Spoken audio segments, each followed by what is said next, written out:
यहाँ bishop house के अंदर कैथीड्रल चर्च लीगल चौक लाहौर में जिस दिन ये वकूआ हुआ कराची की सरजमीन पर, उस दिन से ये आवाज बुलंद कर रहे हैं कि एक मसीही नाबालिग है जिसका नाम आरजू है, उसे अगवा किया गया है और नादरा के कागजात में हेर फेर करके कौम को धोखा देने की एक नाकाम कोशिश की गई है।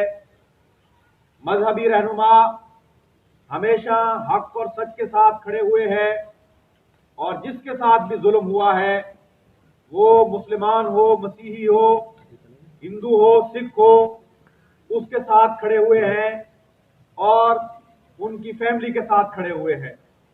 तो आज हम मुतालबा करते हैं कि उस बच्ची को फौरी तौर पर बाजियाब कराया जाए, उसे इंसाफ दिया जाए, उसके वालिदैन को इंसाफ दिया जाए, उनके मजहबी रहनुमाओं को इंसाफ दिया जाए, इसलिए कि इस मुल्क में कानून मौजूद है, जंगल का कानून नहीं है।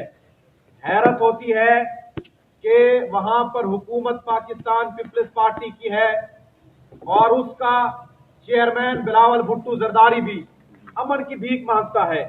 वो अपने ट्वीट में कहता है कि उस बच्ची को इंसाफ मिलना चाहिए। तो एक जमात का लीडर, एक जमात का सरबराह, वो भी अगर भीख मांगेगा इस तरह, तो फिर हम कैसे कहें कि इस मुल्क में कानून की बालादस्ती है, इस मुल्क में आइन की बालादस्ती है।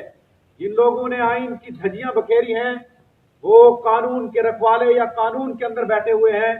हम मुतालबा करते हैं अपनी हुकूमत से, अपनी फौज से, अपने अदलिया से, अपनी पार्लियामेंट से और अपने रियासती इदारों से कि खुदारा ये मुल्क को बदनाम करने की एक गहरी साजिश है कि इस मुल्क में एक 13 साल मसीही बच्ची महफूज नहीं है और उसके बाजियाबी के लिए और उसको इंसाफ दिलाने के लिए लीडरान मुतालबा कर रहे हैं।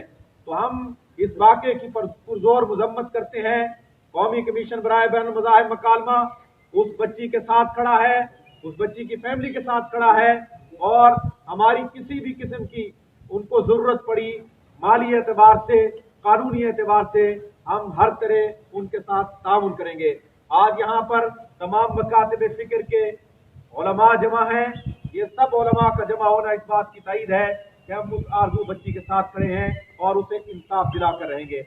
मैं दरख्वास्त करूंगा कौमी कमीशन बराए बैन मज़ाहिब मकालमा के chairman arch bishop Sebastian Francis Shah साहब से कि वो इस मौका पर अपने ख्यालात का इजहार करें। आज हम तमाम अपने उलमा के साथ, जो बड़े नामवर हैं, जिनका बड़ा नाम है, और अपनी इज्जत के साथ बाकी भाई बहनों के साथ बच्ची आरजू के लिए एहतजाज करने को आए हैं। आरजू 13 साल की है और 6वीं क्लास में पढ़ती है, घर से निकली है और उसको अगवा कर लिया गया।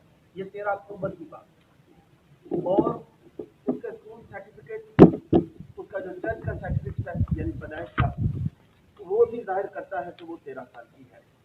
लेकिन जैसे भाई ने बताया है कि नादरा में जाकर उन्होंने कोई हेराफेरी करके, लेना देना करके उसका भी सर्टिफिकेट बना लिया कि 18 साल की है। इसके अलावा कोई भी शख्स अगवा वैसे ही जुर्म है, अगवा वैसे ही जुर्म है, चाहे वो क्रिश्चियन हो, मुस्लिम हो, कोई भी शख्स, बालिग हो ना बालिग हो, वो कोई ऑफिसर हो या फकीर हो, जो भी हो, अगवा एक बहुत बड़ा जुर्म है, कौमी सतह पर भी, छोटी सतह पर भी और बैनुल अक़वामी सतह पर अगवा। इसलिए सबसे पहले मैं अपने सब इन साथियों के साथ हम ये मुतालबा करते हैं कि अगवा करने वाले को सजा दें। पहले तो अगवा करने वाले को सजा देंगे, फिर पाकिस्तान में जो भी कोई बच्चा, बड़ा, कोई भी शख्स जो अगवा होता है, उसको अगवा करने वाले को जब सजा मिलनी शुरू हो जाएगी तो पाकिस्तान से अगवा होने बंद हो जाए, कोई भी शख्स अगवा बंद हो जाए।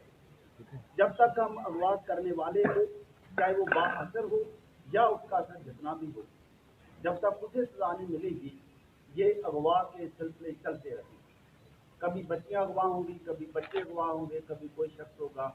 تو یہ دوسری بات یہ ہے وہ نابالغ، نابالغوں کا نکاح کسی بھی معاشرے میں یا مذہب میں وہ جائز ہے، نہ شرعی طور پر ہے نہ معاشرتی طور پر ہے، وہ نابالغ ہے. بچیاں اسکول میں پڑھتی ہیں. اگر ہم آج اس بات کے لیے آواز اٹھا رہے ہیں، یعنی کہ آرزو کے لیے اٹھا رہے ہیں، ہم نے پہلے بھی بہت دفعہ آواز اٹھائی ہے، لیکن آرزو کا کیونکہ معاملہ ایک زیادہ سنگین ہوا ہے، اس لیے ہم سوچتے ہیں کہ بچوں کو ملک میں تحفظ ہونا چاہیے، یہ بچے ہیں. اور یہ بھی قانون میں ہے کہ اگر کوئی شخص کسی بھی بچے کو، خصوصی طور پر لڑکیوں کو، ان کو کوئی ایسی جن کی طرف بردلاتا ہے، یہ بھی ایک جرم ہے، یہ بھی ایک جرم ہے. تو ہمیں ان ساری چیزوں کو قانونی سطح پر بھی دیکھنا چاہیے کہ یہ معاشرے کا ناصور بن چکے. پھر یہ ہے کہ مذہب کی بات بھائی نے کی ہے، تو یہ ایک اور مطلب اچھی بات نہیں ہے کہ کسی بچے کو نابالغ کا مذہب پیش کر دیا جائے اور پھر مذہب کا ساتھ. تو آج ہم سب یہی درخواست کرتے ہیں کہ ان کے پاکستان اور خصوصی طور پر صوبائی حکومت اس بات کا نوٹس لے، آرزو کو بازیاب کرائے اور آرزو کو اس کے ماں باپ کو دے. اس کے بعد آرزو جو بھی فیصلہ کرے وہ اس کی مرضی، لیکن پہلے آرزو کو ماں باپ کے گھر چھوڑا، ماں باپ کی تحویل میں دیا جائے. اس کے بعد وہ اپنے ماں باپ کے ساتھ فیصلہ کرے وہ اس کا ہوگا، ہم اس کا کوئی طریقہ. بہت شکریہ. پاکستان زندہ باد، پاکستان زندہ باد، پاکستان زندہ باد. امن کے لیے ایک